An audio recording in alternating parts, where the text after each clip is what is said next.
Hello, beautiful people. How are you doing today? I hope you're good. Today, let's make this easy sandwich bread. This is so easy to make and it's so delicious. Let's get started. And in my bowl, I added in room temperature water and I also brought in the yeast and I brought in the sugar, and we're going to mix this to combine properly. If you're not sure whether your yeast is still alive, please cover this and allow it to rest for 5 minutes. By then it would have bloomed, showing signs that it's foamy. Then it's good to use for your bread recipe. And I brought in the milk. I also brought in oil. I used vegetable oil for mine, and we'll also stir this again to combine properly. Now I brought in the bread flour. I added this in batches, and I also brought in the salt, and I added in a little cinnamon powder. Please, just a little. If you do too much of it, you might not enjoy it. We'll start mixing this to form a shaggy dough.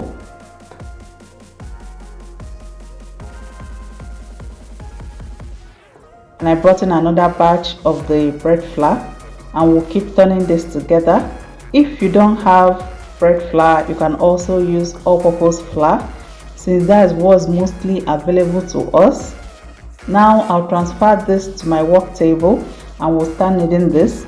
It's important to note that all-purpose flour is not as strong as bread flour, so you have to knead more of all-purpose flour. At this point, this dough can break easily and is still very sticky. We'll knead it till it's soft and elastic. Don't be tempted to add in lots of flour to accommodate it. Knead for at least 2 minutes before you bring in any flour. After 2 minutes, if it's still very sticky, you can now bring in a couple tablespoons of flour to accommodate it. Don't be tempted to add in too much because it's going to overpower your other ingredients. And this is another kneading method I use where I'll be heating it on the table. This also works. I call it my lazy kneading method. Now we got it to this point. We're going to fold it into a ball shape, nice and tight. And I brought in a little flour and brought in the dough back. This will help the dough not to stick to my table. And I covered it and allowed it to rest for 15 minutes. That will give me enough time to go wash my dishes.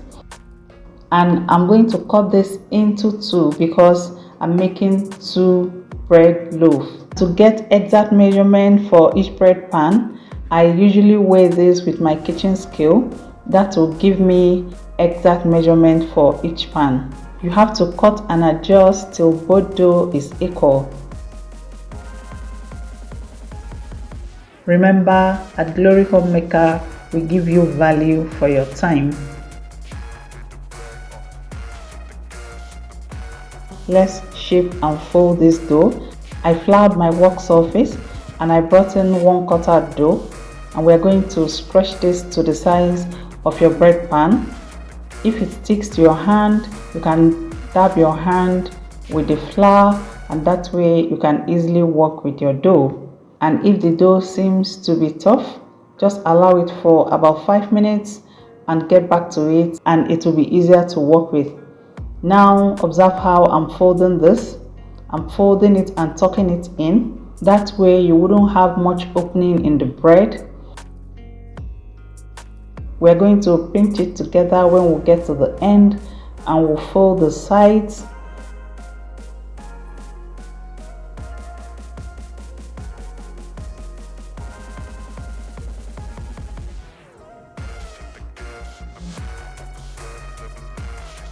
And I'll transfer this into my greased bread pan.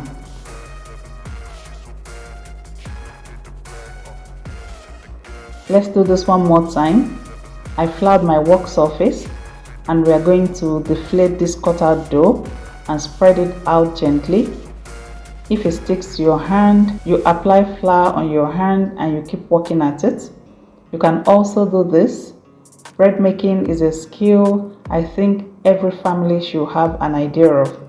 This is quite easy. I no longer buy bread at home. It's amazing when you're able to make your own bread. You know what's going into your system and you appreciate your effort at the end of the day. We are going to roll this, tuck it in, roll and tuck it in till when we get to the edges, and we'll pinch it together just like this. For each bread pan, my dough weighed 490 grams. My pan size is 8 by 4.5 and by 3. And this pan can actually take up to 600 grams of dough. That will make your bread to be bigger and heavier. So it's up to you if you want a bigger bread, and we'll be sending this to our greased bread pan. You can grease with either butter, oil or cooking spray. That will help the bread not to stick to the pan when it's coming out from the oven. I'll cover the dough with a clean kitchen towel. I live in a warm country and I'll leave it on my counter here to proof for between 40 minutes to 1 hour. If you live in the cold regions like the US or the UK, you'll have to send this to a warm place to proof for up to 1 hour or until it doubles in size. And our dough has risen so well. I'm going to send this to a preheated oven, and with my water bottle I sprayed some water that will give it a better rise. We will bake at 180 degrees Celsius between 30 to 35 minutes. And we are taking this out from the oven.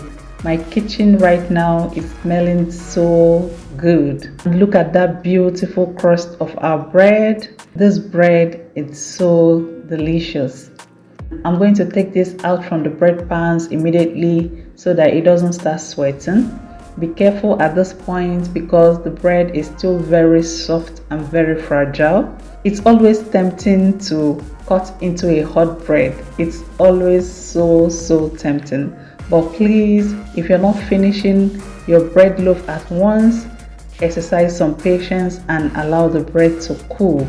If it doesn't cool and you cut into it, it's going to deflate because the bread is still cooking on the inside. I want to use this opportunity to say a big thank you to you all my subscribers.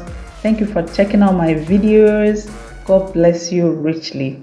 And if you've not subscribed to my channel, please subscribe, like and share my videos and get amazing content like this. Someone on your timeline might just need this video. I hope you've learned a thing or more from this video. Please leave me your questions or your suggestions in the comment section and I'll be glad to hear from you. Go ahead and enjoy your sandwich with this bread recipe. Thank you for watching and see you in my next video.